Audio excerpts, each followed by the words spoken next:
Pali u rikujton ungjillin kishës së Korintit, e cila ishte zhytur në përçarje dhe mburje të kota, me dëshirën që ajo të rinovohej përmes tij.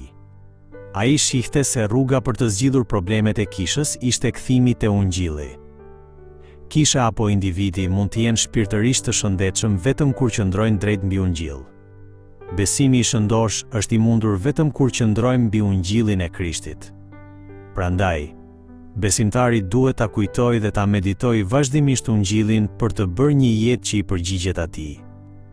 Arsyeja pse duhet të kapemi fort pas ungjillit është se vetëm ungjilli u sjell shpëtim atyre që besojnë. Thelbi i ungjillit qëndron në vdekjen dhe ringjalljen e Jezu Krishtit.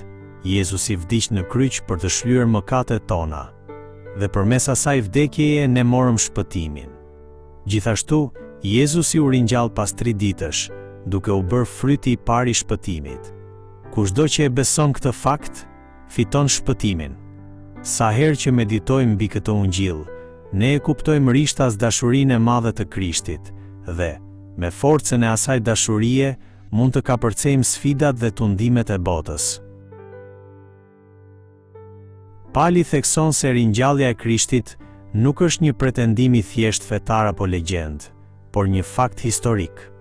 Shumë njerëz e pan drejt për drejt Jezusin e ringjallur dhe vetë Pali e takoi Zotin e ringjallur. Fillimisht, ai jo vetëm që nuk besonte te Jezu Krishti, por ishte një person që përndiqte kishën. Megjithatë, pas takimit me Jezusin e ringjallur, ai u bë një apostull që përhapte ungjillin. Përndjeksi u kthye në dëshmitar të ungjillit.